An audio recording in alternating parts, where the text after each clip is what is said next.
Selamat pagi anak-anak ibu semuanya. Bagaimana kabar kalian hari ini?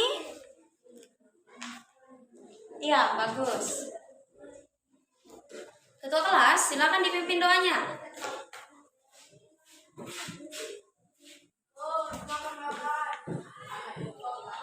Coba perhatikan, siapa teman kalian yang tidak datang hari ini? Bagus, ternyata anak-anak kelas 5 rajin-rajin sekolah. Hari ini kita akan mempelajari peninggalan-peninggalan sejarah yang ada dari masing-masing kerajaan. Yang pertama adalah kerajaan Hindu, kemudian kerajaan Buddha, dan kemudian peninggalan yang bercorak Islam. Nah, sebelum memulai pembelajaran hari ini, Ibu akan menyampaikan tujuan pembelajaran kita pada hari ini. Tujuan pembelajaran kita yang pertama adalah setelah selesai melakukan pembelajaran hari ini, anak-anak Ibu dapat mengelompokkan mana dia contoh-contoh peninggalan dari masing-masing kerajaan.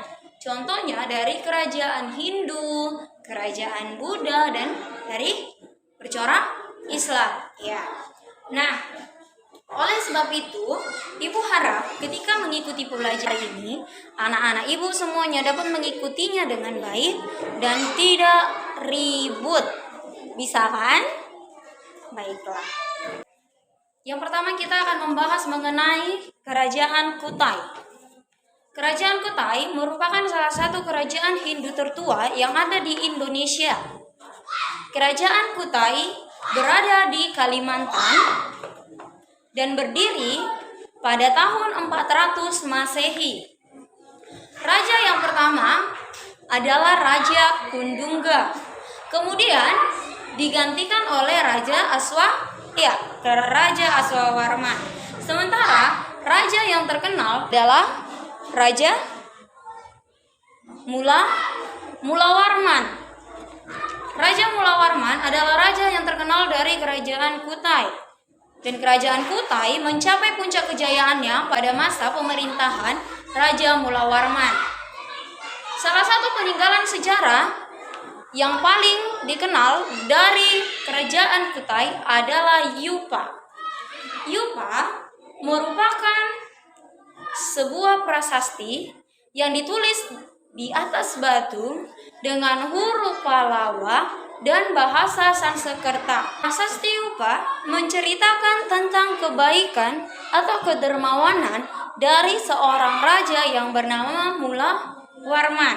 Pada masa pemerintahan Raja Mulawarman menghadiahi 20.000 ekor sapi kepada para Brahmana.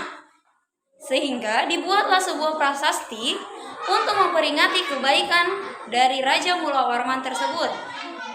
Selain dari prasasti Yupa, di kerajaan Kutai juga ada peninggalan sejarah berupa arca yang terbuat dari emas dan perunggu. Selain dari prasasti Yupa dan arca dari kerajaan Kutai, Indonesia juga memiliki beberapa peninggalan sejarah yang berskala nasional lainnya, yang bahkan terkenal sampai ke luar negeri dan menjadi salah satu destinasi wisata yang sangat digemari, yaitu Candi Borobudur.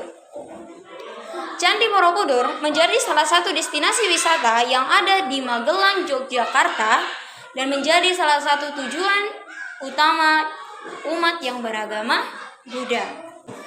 Candi Borobudur merupakan salah satu peninggalan sejarah yang bercorak Buddha. Nah, kemudian di sini Ibu juga punya satu lagi gambar. Ada yang tahu ini gambar apa? Candi? Ya, ini adalah Candi Prambanan. Candi Prambanan ini merupakan salah satu candi yang bercorak Hindu. Paham anak-anak Ibu? Nah, untuk kertas yang sudah Ibu bagikan, ada kan? Coba kalian kelompokkan ke dalam masing-masing. Dia termasuk peninggalan bercorak Hindu, Buddha, atau termasuk dari kerajaan Islam. Kalian kelompokkan dari masing-masing kerajaan dan buat ke dalam satu tabel. Paham? Yang sudah selesai, antar ke meja ibu. Bagaimana? Sudah selesai anak-anak ibu? Ya, silakan antar ke depan. Anak-anak ibu, tadi kita sudah belajar mengenai peninggalan sejarah.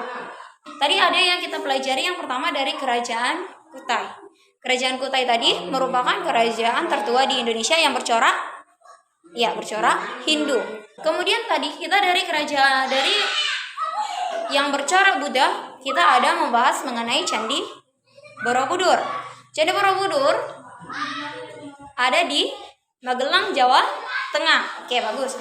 Kemudian kita juga membahas mengenai kerajaan Islam yang ada di Indonesia. Baiklah, anak-anak ibu, tugas kalian di rumah mencari satu peninggalan sejarah yang ada di Indonesia. Kalian buat di satu kertas HPS. Kalian tulis nama peninggalannya, gambarnya, sama keterangan-keterangannya di bawah.